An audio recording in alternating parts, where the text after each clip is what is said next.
There are some pains you can hide from the world, and others that break you quietly, deep inside, where no one can see. In a small Indian village where mornings are simple, dreams are fragile, and everyone knows everyone, a young man named Arvind was losing a battle no one even knew he was fighting. Because sometimes life doesn't shout when it breaks you. It whispers, slowly, silently, until one day you realize you don't recognize yourself anymore. And for Arvind, that day had arrived. Arvind was 22, born in a village where the air smelled of wet mud, mango trees, and bicycle bells echoing in the distance. But his dreams were bigger than the fields he grew up in. He wanted to study. He wanted to build something of his own. He wanted to make his parents proud. But life had other plans.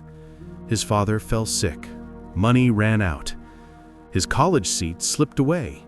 And every night, while the village slept peacefully, Arvind sat alone on the broken charpai outside his house, staring at the stars, wondering why nothing in his life ever worked. One night, lost in his thoughts, his old school teacher, Master Devan, walked by. The same teacher who once told him, "You will go far in life, Arvind." But now, Arvind couldn't even leave the village.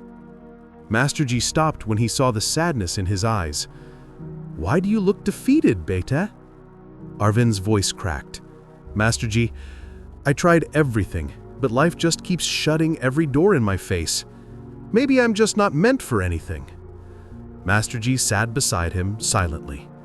He picked up a small clay pot lying near the fence. The pot was cracked, broken at one side. "Do you see this pot?" he asked. Arvind nodded. Master Ji placed it under the hand pump and filled it with water. The water leaked out slowly through the crack. Arvind sighed. "Yes, it's broken, useless." But Master Ji shook his head. He walked to the field and gently poured the leaking water onto a dry patch of soil. "Come here tomorrow morning," he said. Arvind did. And there, on that patch of ground, were tiny green sprouts, fresh, bright, alive. Arvind stared in disbelief. "How?" Master Ji smiled gently. "Sometimes life cracks you, Arvind, not to break you, but to let something new grow from you." Arvind felt a lump in his throat. Master Ji continued, "You think you're losing everything, but life is quietly shaping you, guiding you, preparing you for a better path, one you cannot see right now." He placed a hand on Arvind's shoulder. "When life stops going your way, it's not the end, it's life redirecting you to where you truly belong." Arvind stood in the field, watching the tiny sprouts sway in the morning breeze, and something opened inside him, not with pain, but with understanding. For months, he thought life was punishing him, closing every door, taking away every chance, leaving him behind. But now he understood. Life didn't stop him. Life paused him long enough to grow strength, to grow patience, to grow into the man he was meant to become. Master Ji walked up beside him, leaning on his wooden stick. "Beta," he said softly, "when the world pushes you down, it's not always rejection. Sometimes it's protection." Arvind whispered, "Protection from what?" Master Ji smiled. "From a path too small for you. From dreams too limited for who you are. When life doesn't go your way, it's often because life is preparing a better way."